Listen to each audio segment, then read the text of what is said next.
Hi friends, welcome back to the channel. I am very excited for today's video because we're going to be doing something that I actually haven't done in quite a few months, and that's going to be an ultimate bookish video.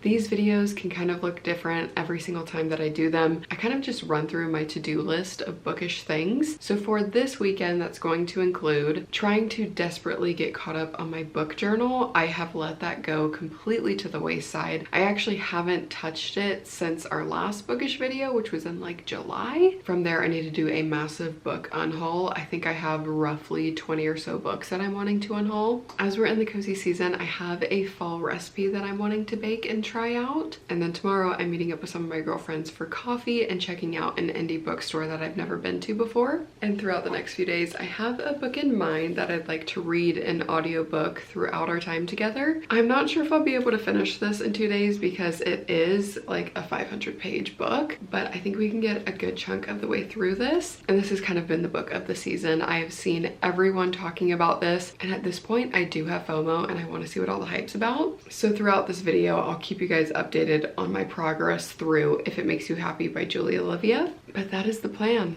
I think we're gonna have a fun, bookish, cozy time together. So make sure to grab a drink, grab a snack, get cozy, and let's get into today's video.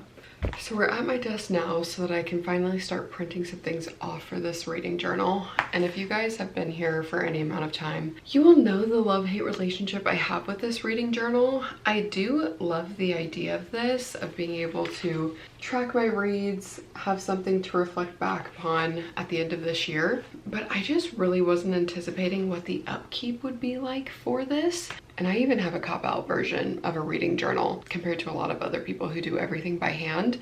I literally could not even imagine. Even just keeping track of title, author, genre, main characters, tropes, thoughts, and quotes have been too much for me.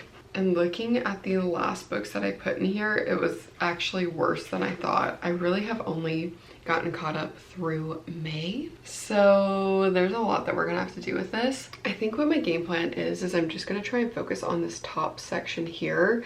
I think trying to do thoughts and quotes for probably close to 40 books will just take me way too long. And I'm gonna give myself like roughly 2 hours to do this. And wherever we get to is where we'll just end for the day. I don't wanna overly stress myself out about this. This is meant to be fun, and I'm just realizing that this is not something that brings me a whole lot of joy. So I'm gonna pop the audiobook in throughout doing this, and I'll let you guys know where I get to after this kind of like 2-hour sprint.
Did the reading journal for a solid 2 hours and managed to only get through all of June and half of July. So there's still a lot I'm gonna have to do, but we'll save that for another day. While I was doing the reading journal, I did listen to some of If It Makes You Happy, and I got to just over 20%, which I would say is pretty good going. And I managed to get to chapter 7, which is page 96. And it looks like after I get to chapter 7, we move into October. I do like how this book is broken out into months, literally just the perfect fall autumn read. And I feel like it'll be fun whenever we get to the November first section since that's where we're at currently. First impressions, I do really like it. Even though we're 100 pages in, I will say that not much has happened. This very much feels like a screenplay almost, because I can perfectly see everything playing out like a movie in front of me while I'm listening to it. So far we've gotten our introduction to our two main characters, which are Michelle and Cliff. Now Cliff and his two daughters live in the small town of Copper Run, and that is where Michelle's parents own a bed and breakfast. Now after Michelle's mother unexpectedly passes away, Michelle goes to Copper Run to take over the bed and breakfast until her little sister graduates from college in December. While Michelle definitely isn't a small town girl, she's using this as an opportunity to get a little break from life. She's freshly divorced and doesn't have a lot of heart in her work right now, and she sees this as an opportunity to support her family, taking some of the stress away from her sister and supporting her dad through his grief, as he's really been struggling these past few months. And once Michelle gets into town, she quickly meets Cliff and his two daughters, as they are neighbors to the bed and breakfast. And just with the small town cozy feel, it's a very tight-knit group of people. Currently, with where we're at in the story, Cliff and Michelle have met a few times. Michelle has had her first few guests at the bed and breakfast, and things aren't going too well. She very much has placed herself as an outsider on this town and isn't really seeking to build a lot of relationships. But I think a huge part of the story is going to be building that found family element and watching her connection to the town and its town residents grow. Super sweet and cozy so far, and I'm definitely excited to see where this goes because I've literally only heard amazing things. So I'll continue to read and listen to this throughout the evening, and will definitely be listening to it as I bake later on this evening. But courtesy of ChatGPT, I asked for an easy fall recipe, and it gave me the recipe for brown butter pecan blondies, which supposedly I can prep in 15 minutes. So I'll walk you guys through this and report back with how it goes. I'm definitely no baker by any means, but I do have to say these instructions seem pretty simple, so I'm just hoping that I don't mess this up.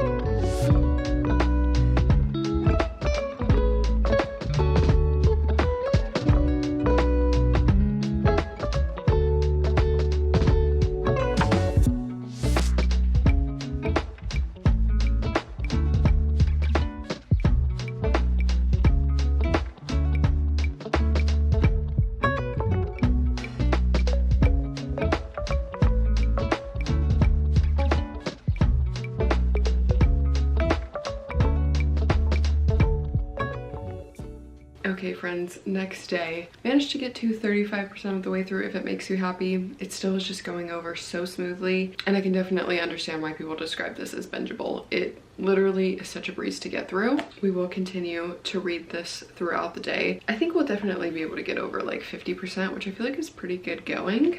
So yeah, feeling good. Wanted to do a little update. Also, look how cute my little bookmark is. My book club girlies will recognize it. I actually made this bookmark and I'm very proud of her. So now that we have some good news out of the way, let's maybe talk about some not as good news about all the books that I plan on unhauling. I will be shocked if I can actually get all of these in a single frame. You guys able to see this? Yeah. These are all the books that we're going to be getting rid of. It's actually funny to see these top 4 because all of the physical books that I read in the month of October, I plan on unhauling. So that just perfectly sums up how my October reading went. The first one being Legendborn by Tracy Deonn. This is a YA fantasy with a King Arthur's Knights retelling aspect to it. I've had this on my TBR forever. I was really putting it off for a long time.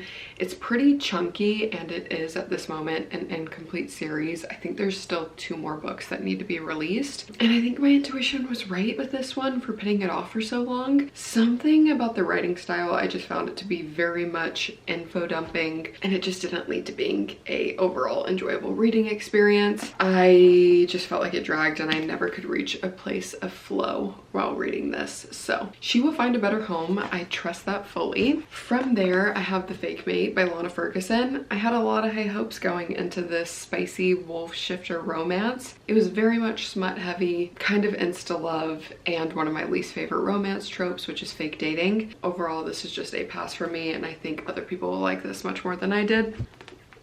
which is Get Stuff Done by Molly Harper.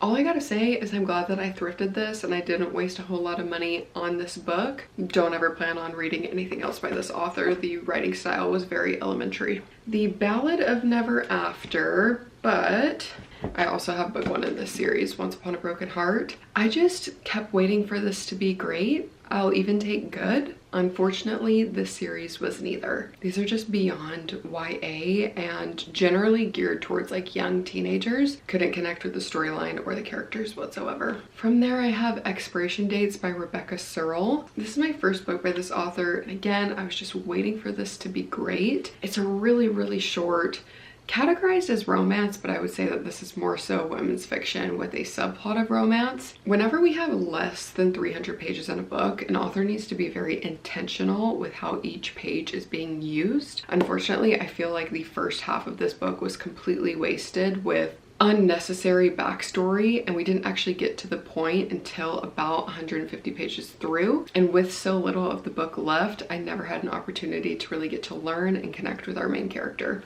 You Belong With Me by Vari McFarlane. This is something that I bought off of Haley Pham's recommendations because this is like her favorite author ever, and I just really didn't like this writing style. This is a One of Us is Famous trope with a average gal who's in a relationship with a famous movie star. Part of the problem with this is actually book 2 in an interconnected series, which I had no idea was the case until I started reading it. So by skipping book 1, I totally missed how these two got to know each other, build their connection, understand their love story, and picking up on book 2, I just never had an opportunity to care. And going back to the writing style, it just again felt like kind of elementary to me. It felt like a second draft. Maybe I just put too much emphasis on purple prose, but I would have liked to see a little bit more flowery language in this, and I don't think I'm going to pick up anything else by this author. This one was a real shocker to me, Lightlark by Alex Astor. I knew that this was going to be kind of a upper YA, maybe new adult romantasy, so I wasn't expecting the most elaborate backstory, world building, and plot. But I was expecting a little bit more than what we got. Again, the characters, the relationships, the backstory, they just felt so surface level. Another big element of the story is that there's a love triangle, and honestly, I couldn't give two craps about either love interest. This one just didn't hit for me. This is actually one of the oldest books that I had on my physical TBR. This is a book that I bought on my first book haul I ever did when starting this channel. Threadneedle by Carrie Thomas. This is a YA coming of age witchy story. It is chunky. There's no reason this needed to be 550 pages because almost nothing happens in this except at the end when this very uncomfortable, somewhat satanic necromancy feel element happens to the end of the story that I just really didn't enjoy. It made me feel really icky. I was not inclined whatsoever to pick up book 2, which is like 650 pages. I just think overall this book and series is a skip. Passion Project by London Sperry. I didn't hate this book, but genuinely it's a book that I'm never going to think about. Our female main character is going through grief. She ends up connecting with this guy who she originally was supposed to go on a date with and bailed on him. He kind of helps her navigate this grief and refine her passion through life, and they go on all these dates exploring NYC. The premise of this sounds pretty good and interesting, but unfortunately these characters were just very surface level. I also felt like our female main character was somewhat of an asshole, so again, it was just very hard to root for her or the relationship that was being built. So while I was able to finish this book, I didn't fully enjoy myself while doing so, and I don't feel a need to make space for this on my bookshelves. 28 Summers, Ellen Hildebrand. DNF'd this book like 30% of the way through. This is a story that completely solely evolves around the cheating trope, which I should have known by reading the back of the book, but for some reason I didn't pay much attention to that whenever I thrifted this. So this is another one that I'm very glad I didn't pay full price for. But again, we continue to learn and grow, and I have learned that I absolutely hate cheating in books, and for a book that solely revolves around that, didn't enjoy myself. These are going to feel like two very random books, but I actually ended up buying these for a class that I took in college. It was a class that was very impactful for me, which is why I held on to these for quite a while, but it was surrounding the Rwandan genocide. And these are two books surrounding that topic. So Tested to the Limits by Console Nishimwe. Not totally sure, but I did read this and write a paper using this story, as well as this one, which was Justice on the Grass by Dina Temple Raston. No hate against these books, but there are some really good documentaries and movies about the Rwandan genocide if you wanted to check those out. I just don't feel a need to have the books remaining on my bookshelves. We are getting into like my non-fiction random assortment of books here, so apologies if these seem a little bit out of character. Before starting my reading journey last year, I had a bit of a hiatus because probably from about like 2019 to 2021, I solely read nonfiction and like self-help books and completely burned myself out on the topic and reading in general. And these are kind of some books from that time era. I did actually read this and really enjoy this book. It's called Buffett, The Making of an American Capitalist by Roger Lowenstein. I work in finance, I have a degree in finance, so I actually really love learning about Warren Buffett. I just do have multiple books surrounding him and didn't feel the need to have as many books on that topic. Becoming Supernatural by Dr. Joe Dispenza. This is another book that I ended up DNFing. Another part of my lore, one of my eras, was a very highly spiritual era, and someone along that spiritual path recommended this to me. This book actually reminds me a lot of Feelings Buried Alive, Never Die, which is written by a woman, and I prefer the writing of that book over this one. This is like too scientific, and I felt like he spent too much of his time proving why spirituality should be trusted and has value and XYZ, just a lot of things that I already believe in. So I just think this is like way too chunky, and it being written by a man didn't do any favors for it either. These are two books that I made Hunter read for our two-person book club. Why We Sleep by Matthew Walker and Boundaries by Dr. Henry Cloud and Dr. Joan Townsend. These are two books that we read together. We had 2 copies of each. I'm keeping my copies. We don't really need 2 of these in the house, so I'm just gonna unhaul these because I do think both of these books are very important and worth reading, but again, I don't need 2 copies of them. And finally, for the most random book of them all is Red Notice by Bill Browder. I didn't buy this book. Someone that Hunter worked for was getting rid of these and they told him that they were really good.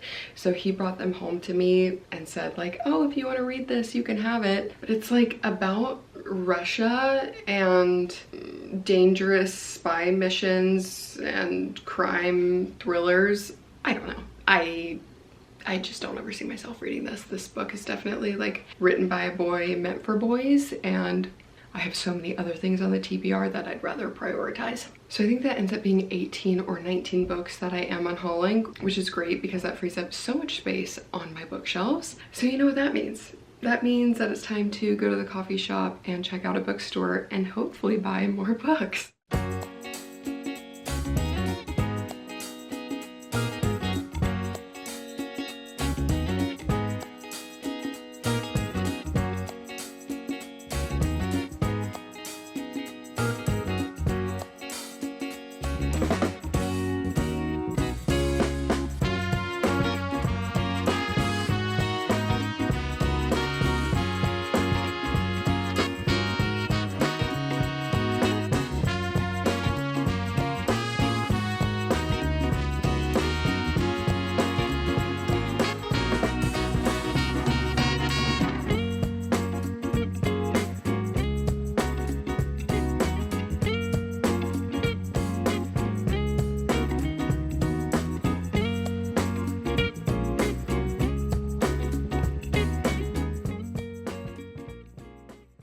Okay, we're back, and honestly I need to film this clip before the light completely goes away. Check in on the book. I read exactly 0 pages. You win some, you lose some. Anyways, I showed you guys while we were there, but we went to this little bookshop in the Atlantic Beach area, and I ended up getting 2 books. Oh, looks like they also gave me a bookmark. Yeah, the bookshop was called The Bookmark. It was really cute and sweet. It was really small, so their selection was quite limited. I was able to pick up 2 books, and I hope they're good. One of these I've never heard of. One of these I have heard some people talk about. For For the one that I have heard people talk about, I picked up Good Spirits by B.K. Borison. This is going to be a little cutesy holiday romance, but I just couldn't pass up this edition because it had the really sweet sprayed edges. And I have heard one of my favorite booktubers talk about this, and I think she gave it a 5 stars. But this is a very interesting premise because I'm pretty sure our male main character is the ghost of Christmas past. Fall in love with the ghost of Christmas past and this magical romance from the best-selling author of Love Light Farms and First Time Caller. He's the ghost of Christmas past. She's not exactly Scrooge. Ghost of Christmas past Nolan intends to spend this holiday haunting like every other. Get in, get out, return to his otherwise aimless existence as a ghost awaiting the afterlife. But when he's faced with Harriet, the sweetest assignment he's ever had, he suddenly finds himself wishing for a future. Harriet has no idea why she's being haunted. She's a good person, or at least she tries to be. A people pleaser to her core, she's always done what's expected of her. But as she and Nolan begin to examine her past, they discover there are threads that bind them together and realize there might be more to moving on than expected. With the deadline of Christmas Eve fast approaching, will they find the key to their futures in each other's past, or will they stay firmly in the present, indulging in their unexpected spirited connection? Is this going to be a little bit absurd? Yes. Am I looking forward to it regardless? Absolutely. I already have like one Christmas romance that I want to keep in mind this holiday season, but I didn't want to pass up the chance to grab this, and I think this is going to be the perfect December read. From there, the book that I haven't really heard anyone talk about is called Witch of the Wolves by Kaylee Archer, and from what I was gathering, this is going to be a mixture of witches and werewolves. So honestly, this is one that I could pick up sooner rather than later because this feels very autumnal. But Cordelia is a 23-year-old witch hidden in the human world that leads a quiet life in London with her aunt, managing an apothecary for the supernatural. But her life is upended when a brooding and handsome werewolf, Bishop Danvers, kidnaps her on her strange father's orders, the Alpha of the Albion Pack. It is at her father's estate that Cordelia learns that she comes from a long line of witches with secondary werewolf traits, a powerful and unique bloodline that must be protected from foreign packs. Not everyone in the pack is happy about Cordelia's arrival, and as danger closes in, she wonders if the man who ripped her from her life could be the one to save it. This also has some very pretty sprayed edges, so I just really couldn't say no. And this was one of the very few fantasy picks that they had that one sounded good and two I hadn't ever heard of. So I'll keep my fingers crossed and keep you guys updated if I end up liking this. Definitely haven't read anything by this author, and I haven't really heard of a witch werewolf combination done before. So how I'm gonna make it up to you guys for literally not reading a single page of this is I think I'm gonna try and do like a 1-hour reading sprint to end off this vlog, because I do want to get a little bit more of the way through this. I feel like the groundworks of romance is starting to be laid right now, but I wouldn't mind seeing that grow a little bit because they are still firmly in the friend zone as of now, but our FMC is definitely getting more and more interested in him. So let's go ahead and read this for an hour and see how far I can get.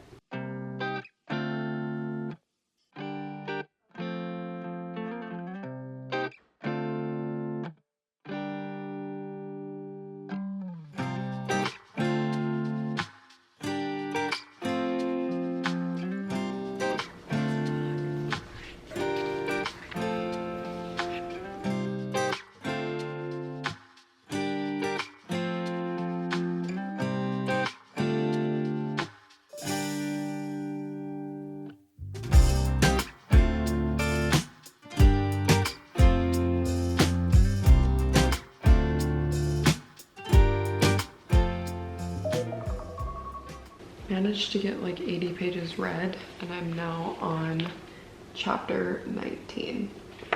It is getting so good.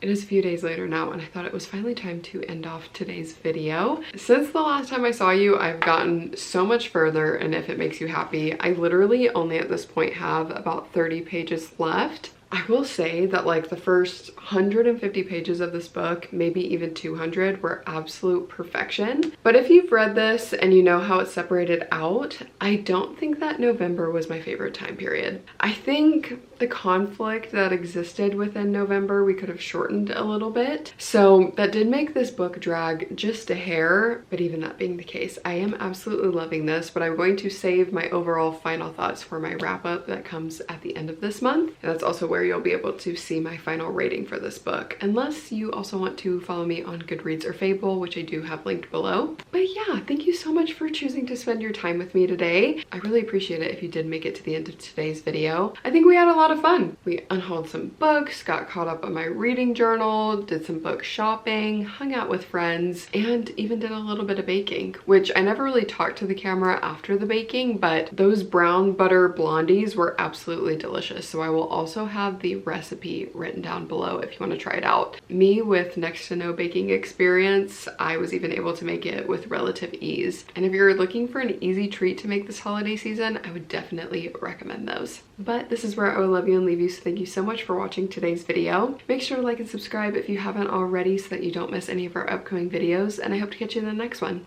Bye guys.